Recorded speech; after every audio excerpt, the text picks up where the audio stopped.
How's it going, friends and family? My name is Amos, and hey, this is the bonus round, episode 3, sweaty nipples, whatever you want to call it. We're back at it again, and we're going to be looking at some more popular stocks to rank against 20 that we've already covered on the channel. And as a reminder, 2 criteria metrics, as you can see right there.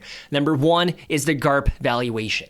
Is this stock undervalued in relation to their GARP valuation that's predicated upon their revenue growth plus their profitability? And then number 2 is the cheese factor. Do they have an economic moat? What's their growth catalyst? And this is very subjective, but whether or not I feel bullish about their future, their industry, the sector, their operation, you put those 2 together and it adds up to a letter grade. So what I'm saying is, on paper, right now, Amazon is S tier, meaning they're undervalued, pound for pound, the best company out of the 20 that we've covered so far. Their economic moat, super wide. It's bigger than the areola around your nipple. But in this video, let's go ahead and see if anyone else can join Amazon in that S tier and in that grade. So without further ado, let's go ahead and get into it. The first one is going to be PayPal. Dude, this one has just been beaten up to the point where even I'm entertaining the idea of buying into this company, okay? $60 a share. Their trading multiple right now is 11.9. Their forward trading multiple is a 10.6. But when it comes to PayPal, something that you want to take into consideration, this is really important, okay? They IPO'd in the stock market July of 2015. So in roughly 10 and a half years, the total return is 71%. That's it. So what I'm saying is, if you had bought into them in 2015, your money would have grown 71%. Does that sound good enough for you? To be honest with you, no. When they IPO'd, roughly $37, and then during the pandemic craziness, when every company just went ballooned up in valuation, they had $300 a share at one point. They really did. Sorry, right there it says $294, but $308. Now they're $59. So their performance in the stock market is just straight doo-doo. Then again, something that you want to be mindful of is past performance is not indicative of future gains. Just because they were an underperformer in the stock market in the past, it does not mean they'll continue to be an underperformer. But, you know, we're currently in one of the biggest bull market runs in stock market history. Like, no joke. Right? Ever since like 2011, we've just been in a bull market. And for the past 5 years to see negative 75%, or in the past 10 years to see 56. Why does this one say 56%? Google Finance is like 70, whatever. But regardless, it's under 100% for 10 years. That's really, really bad. And the bottom line up front, when it comes to PayPal, dude, I feel like the payment processing landscape, fierce competition. Right? You have Apple Pay, Google Pay, Samsung Pay, Visa, MasterCard, everybody, including your ex-wife's boyfriend, they're in the game of payment processing. But I think one area and realm of PayPal that I do like is the fact that they function as a digital wallet. That way you can transfer money. It's the parent company of Venmo as well. I think that's an okay business model. But like I've said in the past on this channel, I think if they become a fully functioning online bank, that would be better, kind of copying the playbook of SoFi. And just so that we can live in a delusional reality, let's just put PayPal in the S tier for now as we continue to talk about them. I say that because no matter what PayPal rolls out or new features that they proclaim to the world, the stock is flat or they go further into a sell-off. It's really sad to see. Even if they're partnering with ChatGPT to integrate payments into OpenAI, or even when they rolled out their credit card, it doesn't matter. The stock market, they're so freaking bearish about PayPal, which is really sad to see because if I hop on over to their financials, this is a fundamentally sound company. Like their top line, their gross sales, it's going up year over year.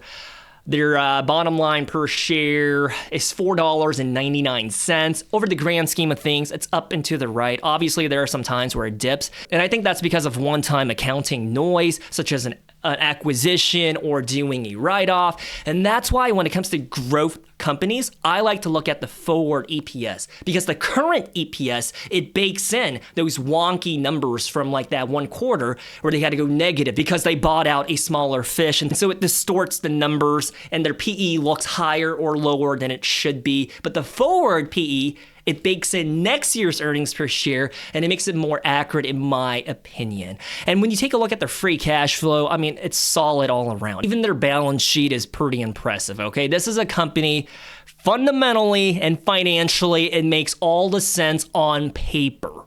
However, their performance in the stock market is just, dude, it's hideous.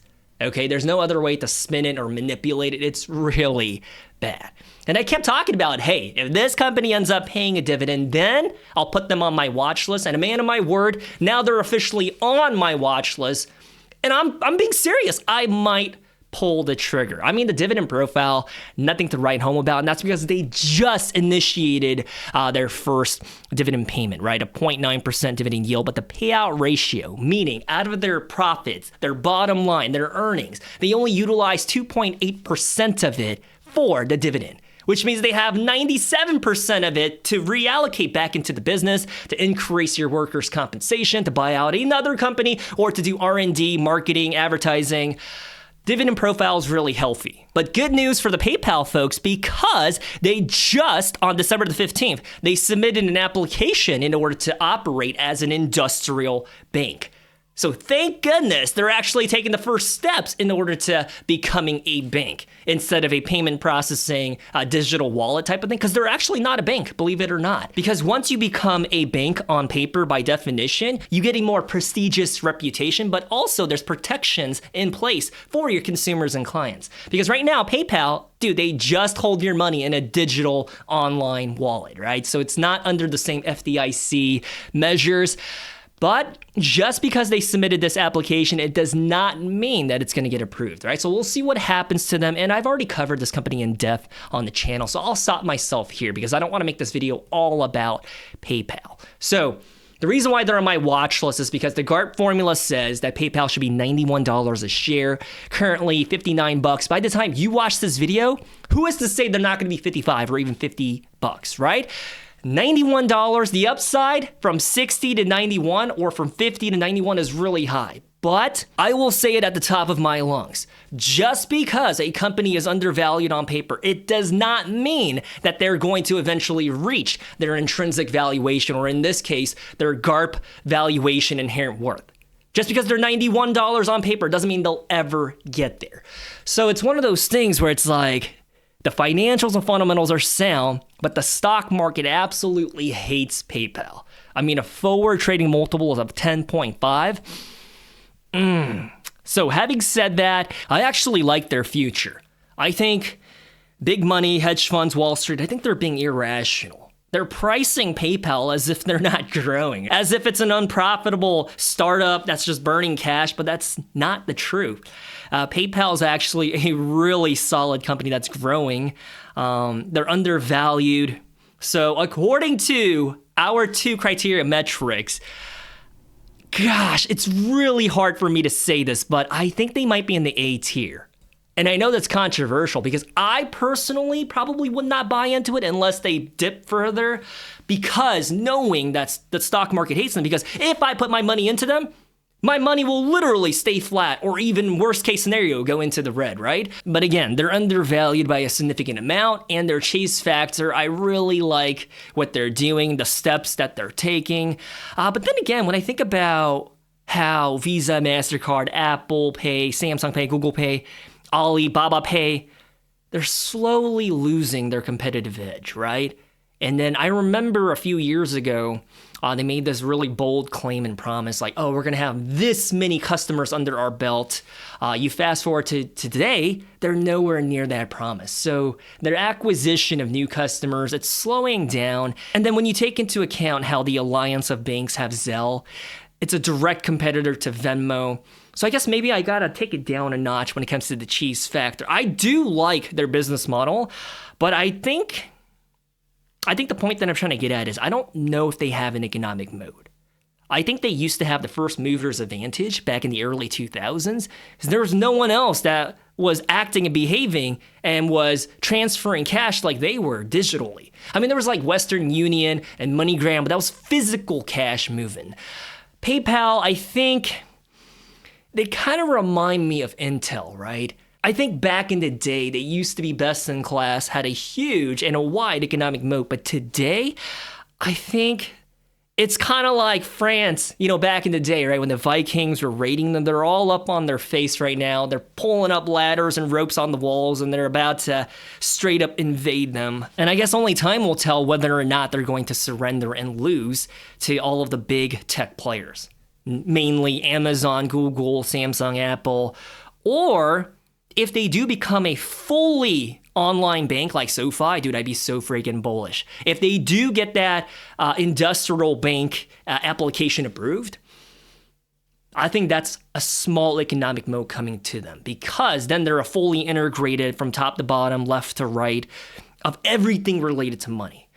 And that would change the name of the game for them. But who they are right now with a pending application, oh gosh, I know. We had them in the 8s here, but I do not think they have an economic moat at all. But they are massively undervalued on paper, but that does not mean they're going to move in an upward trajectory towards $91. So PayPal, we're going to have to take them down from A to a C, because the cheese factor for them is up in the air. And the next popular stock that we are going to be grading and then ranking is Novo Nordisk. I'm going to be honest with you, for the past 2 weeks, in my own personal free time, I've been researching this company whenever I get the chance, because I think their future business operation, it's in jeopardy right now, right?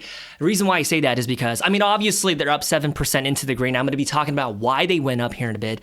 It's because about 2 years ago, if I zoom out and show you what I'm talking about, they had this huge growth catalyst go their way. They were the first ones to introduce a GLP-1 weight loss drug that a little jab, and it helps your glucose and everything to regulate and for you to not eat as much. And because of that, their stock price went up from like $50 all the way up to 145-ish. But since then, it's been dropping like a rock. And so what happened is Novo Nordisk, the leadership team, they cleaned house and got rid of everybody because the execution, especially their supply chain, hideous, a mess. In my former lifetime, I was a supply chain guy, and that's why I really like reading about their business operations, especially like as a case study, right? It's because they didn't realize just how massive the weight loss wave would be. So consequently, they didn't bake in producing more.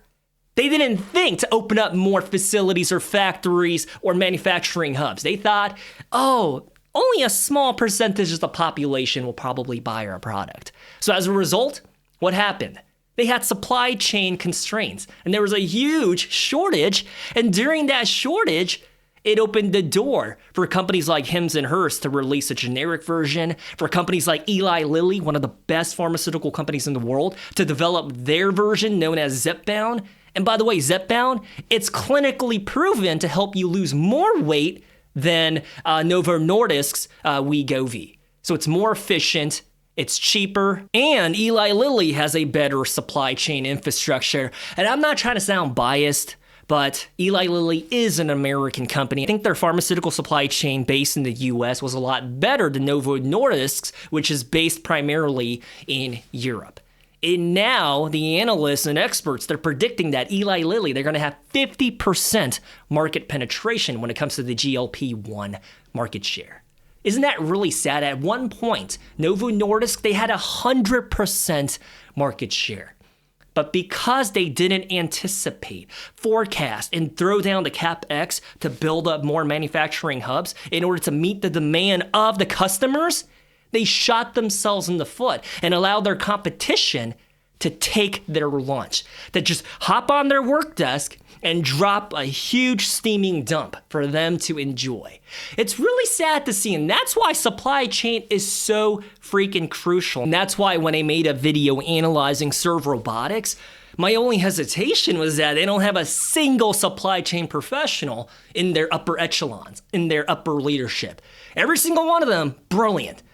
Scientists and engineers, but not exactly on the manufacturing and supply chain or the operations side of the house. And that's why I'm like, But all that to say, Novo Nordisk, they're not just going to lay down their rifles and surrender on the battlefield, because I've been reading every single article that's being published about them in the past 2 weeks, especially in The Economist. They've been publishing article after article about the Novo Nordisk, and their game plan right now, their strategy is to go all in on the obesity and diabetes market, which means any other research that they've been doing, any other drug in the pipeline has been halted or scrapped, unless it's relevant for weight loss or for the fat folks. And I think that gamble's paying off. Because as you can see in the past 5 days, they're up by 5% into the green. I guess that's better to show you the 1 day, right? And 1 day, they're up by 7%. And that's because the FDA just approved the first weight loss GLP-1 pill that you can take orally instead of jabbing yourself with an injection. And it's going to be around $149. And the crazy thing is, the only pushback against this pill is that once you take it, you can't eat anything for 30 minutes. But Novo Nordisk, they're like, dude, it's not going to be a problem for these fatties. They're going to love this pill because it's going to help them lose the weight, so they're going to comply with the instructions. But some of the Wall Street pushback is like, are you sure this is not going to be a major barrier? But it makes sense, right? Because if you take the pill or the injection, you're not going to have an appetite. So I feel like that fear and uncertainty is overblown. And something else that Novo Nordisk is betting huge on right now is they're working on getting a higher dose of Wegovy approved, which will be just as effective as Eli Lilly's Zepbound. Because remember, I told you, Zepbound is pound for pound better and more efficient in helping you lose weight than Wegovy. And once they get that FDA approval, I think that's going to be huge for them. Because human psychology tells us that people tend to prefer things that are better. Which is why next time you're stuck in traffic in New York City or in Los Angeles, look left and right. Most of the cars on the road are going to be Toyotas and Hondas. It's not going to be Jeeps. Right, why buy a Jeep if you know that thing is inefficient and it's inferior and it's going to break down before 60,000 miles? So right now, Novo Nordisk, they're $51. Forward trading multiple is a 14.7.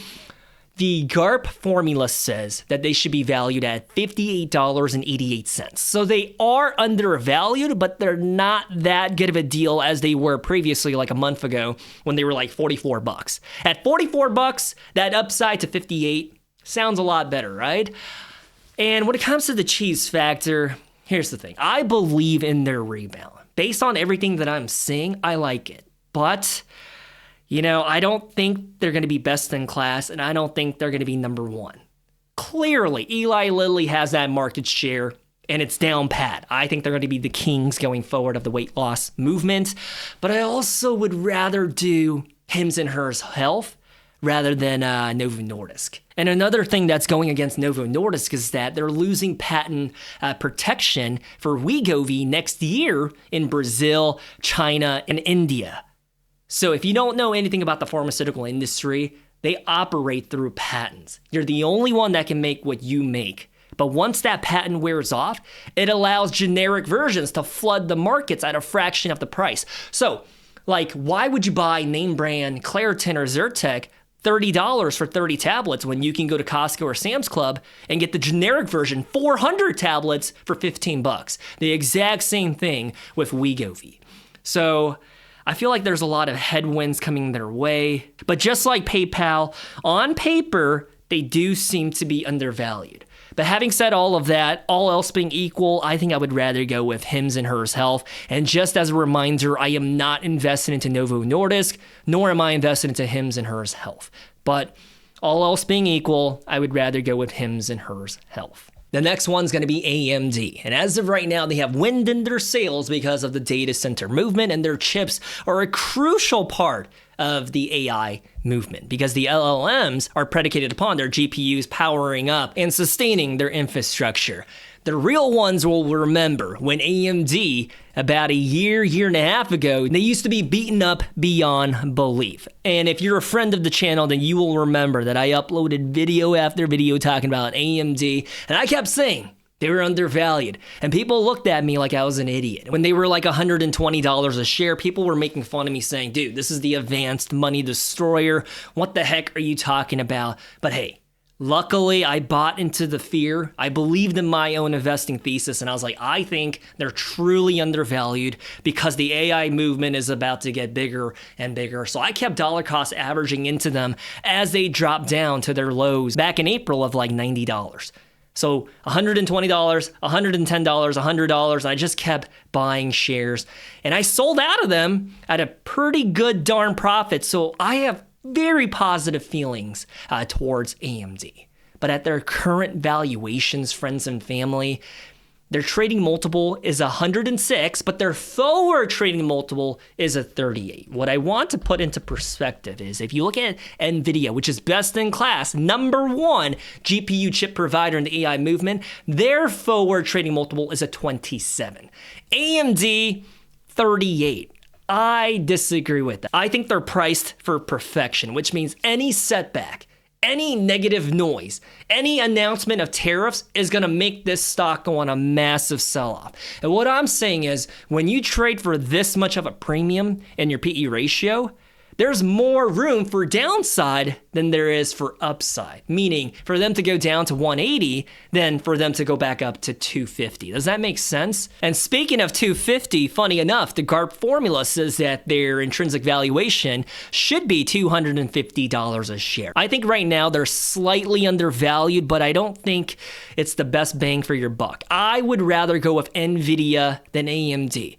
I think AMD was a solid steal when they were $100 a share, $120 a share. But at $215 a share, yeah. But in terms of their cheese factor, dude, I love their future trajectory. I love their economic moat. I feel absolutely bullish about them. Having said all of that, I think we're going to go ahead and place AMD right above Hims and Hers Health. I guess they can be their hat. Shout out to Canada, America's hat. So AMD in the B tier, I think, is fair. But I think if AMD drops to like 175 or even like 160 a share, easily in the A tier. And the next popular stock, friends and family, is going to be SoFi, social finance. It's a one-stop shop for everything related to money.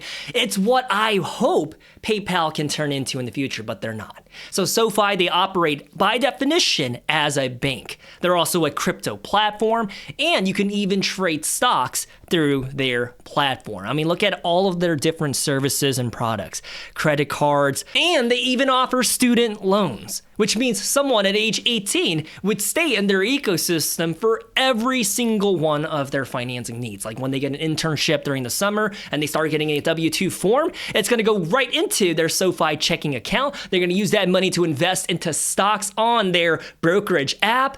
The ecosystem that's fully integrated for SoFi, dude, I feel so bullish about. And to take it up a notch, in December 10th, dude, why is this so small? They just announced the SoFi Smart Card. It's basically a debit card that behaves and acts like a credit card because SoFi will report your on-time payments to the credit bureaus. That way you can build your credit score while only utilizing your checking account. Does that make sense? So I think they're catering towards the customers of like Discover Finance, people that are trying to rebuild their credit score, or if they're a first-time credit builder. Now, usually the credit building cards, they're absolute poo-poo. They suck. Okay, the benefits are not that good. But for this SoFi Smart Card, you get 5% cash back at the grocery store. Dude, I am not sponsored by them, and I promise there's no link to refer you to SoFi.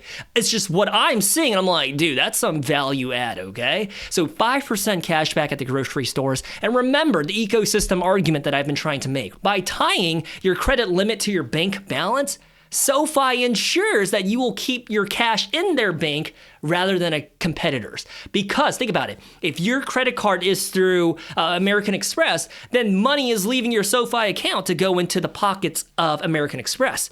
But if the credit card, debit card, checking account, and everything is integrated with SoFi, that money stays in a loop within SoFi. Does that make sense? Dude, I get so freaking bullish. Now, would I ever want to sign up for this?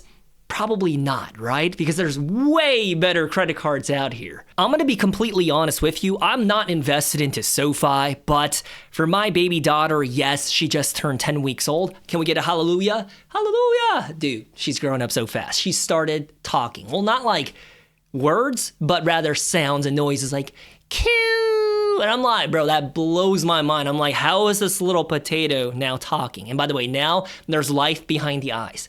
Like when I look at her, I can tell she's looking at me and is like, who's this big-faced fat idiot? It's like, that must be my dad. Like I can tell there's life now. I'm like, whoa, that's so cool. But anyways, for her, I'm actually thinking about opening up a bank account with SoFi.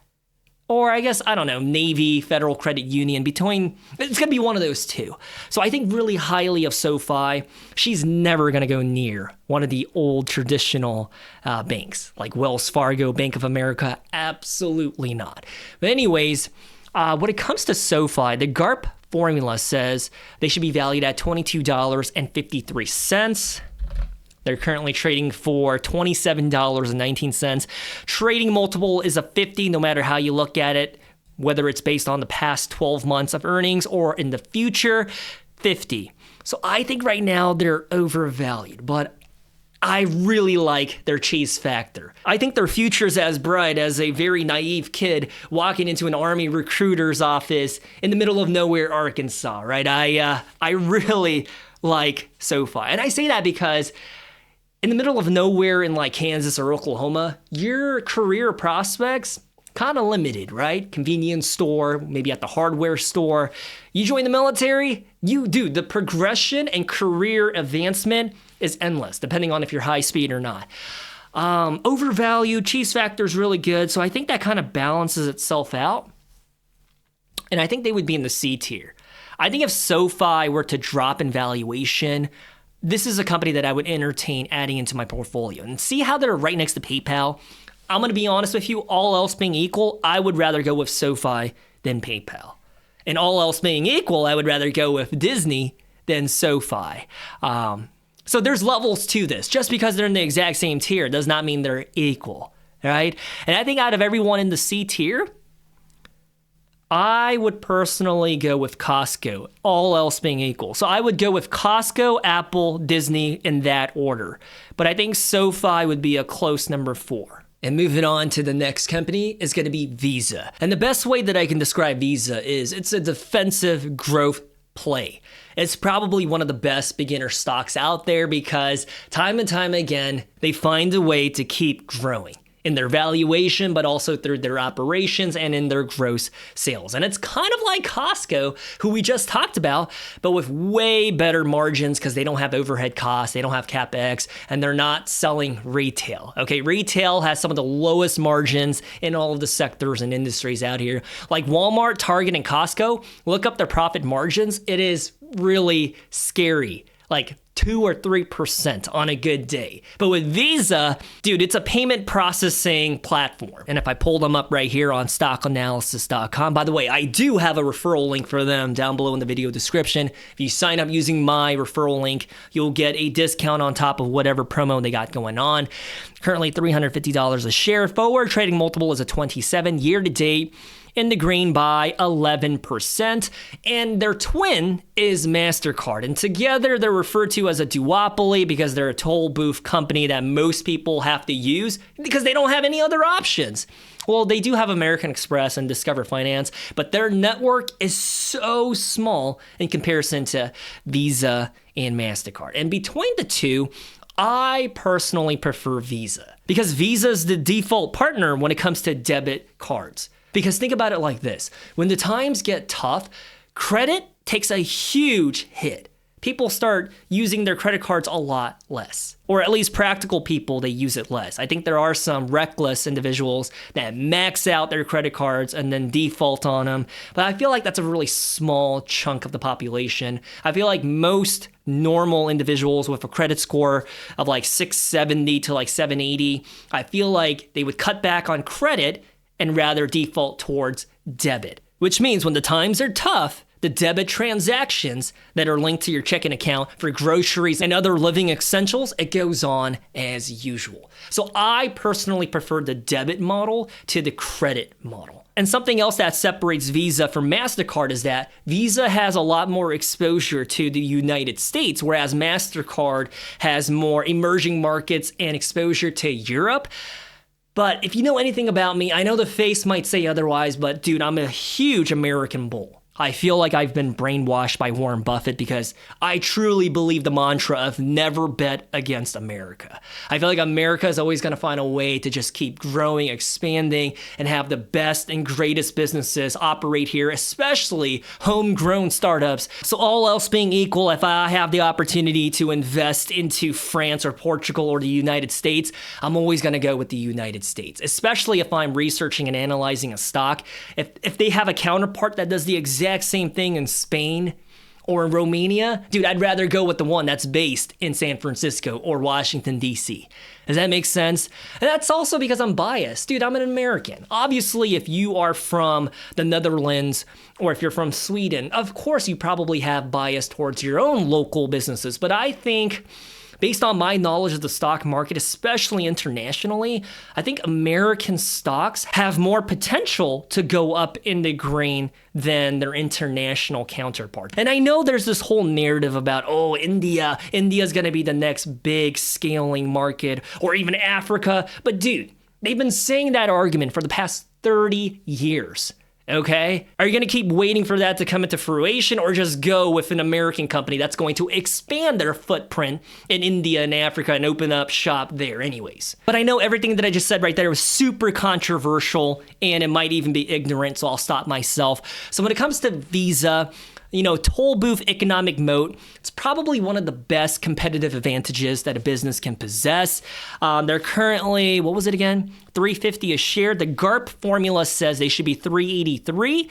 So they are slightly undervalued, but it's probably not the best opportunity in the market right now. And their chase factor, I'm a huge fan of. This might sound like a scandal because I'm not invested into Visa. Fun fact, I sold out of Visa that I bought in 2019 to buy into AMD. And at the time, dude, I kept regretting my decision day after day. I was like, did I make the right choice? And eventually, once AMD flipped 100% into the green and I sold out of that, I was like, dude, thank goodness it pans out. But that wouldn't have happened unless I invested into Visa back in the day. So I love the company. I'm not invested into them. I think they're undervalued.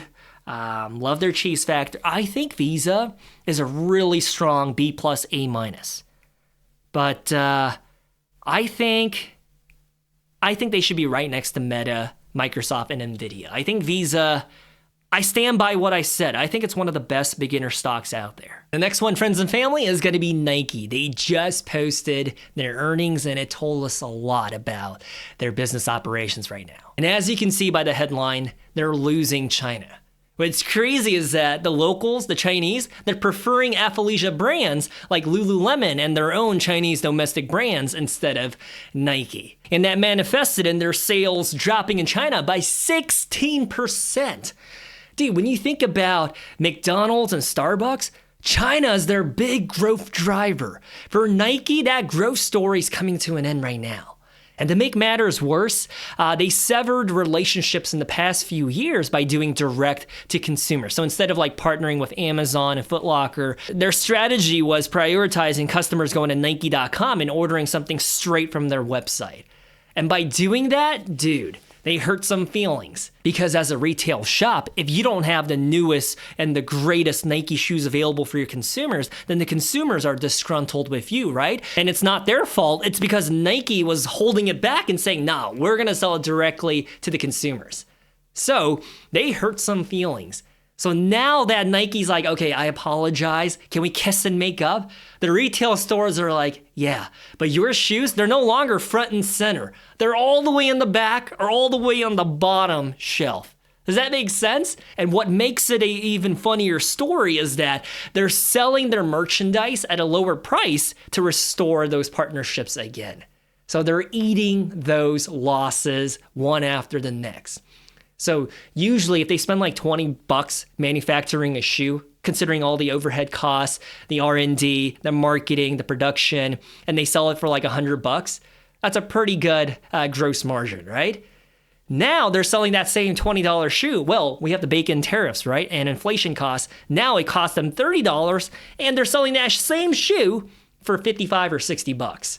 So Nike is just like, they're struggling right now. But anyways, they're lowering the prices because if their stuff flies off the shelves of like Foot Locker, Dick's Sporting Goods, or even Macy's, that high turnover rate, it's going to be good for them, which is a value add for the retailers. Because in the retail world, if something sits too long on a shelf, it's bad for business because it's taking up real estate that could be utilized to sell something that could sell in like 20 or 30 days. But to have your pair of shoes sit there for like 120 days, that's bad business. And because Nike makes their stuff overseas, dude, the tariff situation, it's just ripping their butthole apart right now. I think they said they ran into $1.5 billion of costs associated with tariffs. So this company, dude, their short-term future is really, really rough. And I know I sound like I'm racist. I promise I'm not. But all else being equal, when it comes to Nike, dude, I'd rather just go with Lululemon. And they're also in a sticky situation, but I would rather go with Lululemon. I think Nike, they've got a lot more room to fall. And I know if you're invested into them, that might not be what you want to hear, but based on everything that's happening, yeah, they're in a free fall right now. Negative 24% year to date. If you do past 5 years, negative 60%. And to make matters worse, I think their dividend's going to be cut. Because right now it's a 94% payout ratio. And for the ones that are paying attention, what does that mean? It means out of their profits, 94% are utilized for the dividends, which means they only have roughly 5.6% left over to put back into their pockets. Does that sound sustainable? No, that dividend's getting cut. I'm calling it. That dividend's going to get cut. And once that dividend gets cut, I think they're going to go on a further sell-off. So I think the cheese factor for Nike, I think they lost their status of cool. Because even right now, there's a growing movement of people that are transitioning from wearing the Nike Tech fleece instead of wearing the jumpsuit and all of that. Now they're going on to quarter zips, which is crazy to me because when I was going to high school in 2005, we used to do quarter zips with Polo Ralph Lauren and everything like that. So it all goes in a circle. The fads and trends and hairstyles, it all goes in a circle. Because back in the 90s, baggy jeans were what were popular. And then in the 2000s, it was all about the skinny jeans. And now the baggy jeans are back in favor. With Nike, dude, it's not just exclusively to Nike. I think any apparel retail brand, including Columbia Sportswear, On, or Hoka, Ona, Decker brands, I just don't want to invest into them because the trends and fads, they come and go so fast. It's hard to predict who's going to be popular. It really depends on the mood of the influencers and our society. Whatever the people say is cool means bad business for you coming up because you're no longer going to be relevant. And because of that, the cyclicality of it, you know what I'm saying? But then again, Nike, I think pound for pound, their research and their technology and their equipment is probably the best, right? When it comes to like football, lacrosse, soccer, and whatnot. Am I going to sound delusional for saying that over the years? At least in the past 10 years, I think the quality of Nike has gone downhill. And I'm talking about in their product itself. I think in the past, if you bought a pair of Nikes, like clothing or shoes, it would last, right? Maybe a year or two. You're lucky if it goes 3 months without developing a hole right in the crotch or without the soles just wearing out fast. So with Nike, dude, I don't feel too highly of them. And to make matters worse, the GARP formula says they should be $64. They're currently $57, slightly undervalued, but I think this is a company that's going to go further into the red. Now, I don't want to be a gambling man or be too cynical or be a Debbie Downer, but I think $50 a share sounds more likely than $80 a share in their future, if that makes sense. So having said all of that, dude, I really don't want to hurt feelings. If you're invested into Nike, I truly apologize. I think it is one of those really high quality brands and operations that just got way too greedy in the past 5 years, and they lost sight of what made them so special. Instead of focusing on the value adds to the running or to their gear and equipment, they went too gung-ho towards the fashionable side of the house. And so it makes them no different from the knockoffs or the generic athletic brands. I think with Nike, I'm going to have to place them in the D tier. I think this is a below average type of investment, especially taking into account their GARP formula and the cheese factor. And the next company, friends and family, is going to be JP Morgan Chase, ticker symbol JPM, currently $325 a share. Trading multiple seems pretty in line from the past and the future, around a 16. And I think pound for pound, they're the strongest and the highest quality bank that operates in the US. And I know for a fact because I made a video that broke down the entire bank industry from best to worst, and they came out on top. So I can say with data and numbers that they are pound for pound the best. And when I think about JP Morgan, dude, I get pretty bullish because AI, dude, it's making their business operations so much more efficient, as outlined by this article right here. JP Morgan Chase's blueprint to becoming the world's first fully AI-powered mega bank. And just read some of the bullet points right there. It's doing a better job of fraud detection, risk modeling, and even automating the underwriting process. What that means is that their margins are going to get even better going forward. This company, AI, is just going to help them become so much more efficient, agile, and better in every single facet and area. Likewise, if we hop on over to the ranking scale right here, I think United Healthcare, I think right now they have, how many employees do they have? I think it's like hundreds of thousands, right? United Health, click on the profile tab right here, 400,000 employees. I think AI is going to trim that down to like 225,000. Likewise, with JP Morgan Chase, they probably have a ton of employees. 317,000 employees. I think AI is going to help trim that down to like 250, 240,000. So AI is going to make their margins go through the roof. And when it comes to the GARP valuation formula, they should be valued at $309. They're currently $325, so they're really overvalued. And I want to take a step back. It's not like I'm out here, celebrating and running in the streets proclaiming like, yes, people will lose jobs. Like, I think it's scary, right? AI is going to make almost all of us second guess whether or not our job is going to be stable in the future. But I think the nature of work will change because it's not like we're all going to be walking around doing nothing with our hands in our pockets and just talking about politics all day, unless that does come into fruition. But I think the nature of work is going to change and the job market will change. Because even though AI will replace some jobs, I think that's also going to open up more jobs in order to support the infrastructure of AI as well. But also, I think the creative side of the house, music and arts, I think that's going to make a huge renaissance and a comeback. Because AI is AI. But I think what makes life so special is music and arts, right? So I think the creative comeback is going to be real, but also I think we're going to see an uptick in entrepreneurship. I think a lot more people are going to be starting up their own businesses, small restaurants, small shops. And when I think about it, AI, yeah, they're going to get rid of all of the mundane, the entry-level task type of jobs, but I also think that's going to open up Pandora's box for us to really consider opening up that brewery that you've been flirting with for the past 15 years, right? That's what you've been wanting to do in the back of your mind for the longest time. The AI movement might be the excuse that you needed to open up that pint shop, or maybe to craft leather goods like a leather belt, leather wallet. Maybe that's something that you always wanted to do.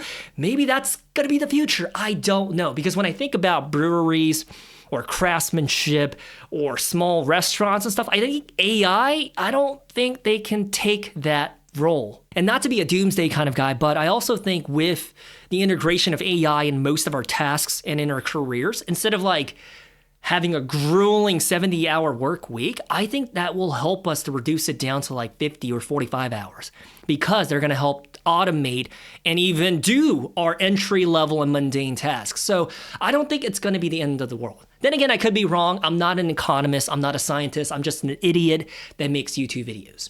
So having said all of that, I'm not out here celebrating that people are going to be losing their jobs because of AI. I'm just saying the nature of work will transform and transition into something else. What is that something else? I don't know. But I do think a lot more people are going to be putting on their entrepreneurship hat. It's just what I think. So when it comes to JP Morgan Chase, they are overvalued, but their cheese factor, it's about as good as it gets. So having said that, I think JP Morgan Chase, I think they would be here in the B tier. I think we got to make some room for them. So with the introduction of even more popular stocks, it doesn't look like any of them panned out to be in the S tier with Amazon, but reflecting on this board right here, I do think Microsoft should be up there as well. I'm not invested into Microsoft, but when I think about their economic moat, their forward trajectory, and their current valuation and the cheese factor, these two criteria metrics, I do think it's S tier.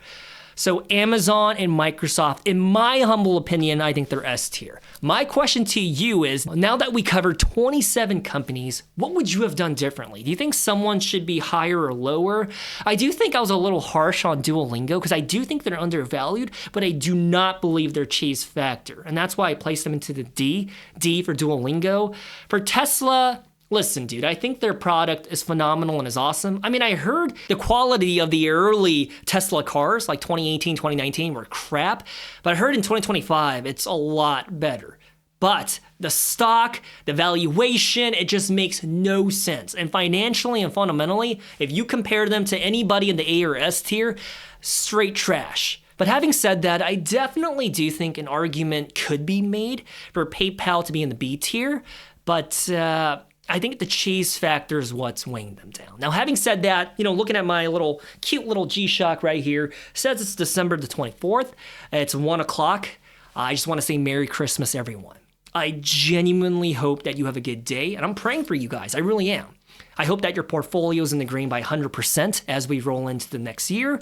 I love you. I sincerely mean that, right? I might not even know you, but I mean it. I want the best for you. I want you to be a good family man. I want your kids to appreciate and respect you as a dad. I want your hairline to come back. I just want what's best for you guys. Good luck in the stock market. Stay safe, and I will talk to you guys really soon. Peace.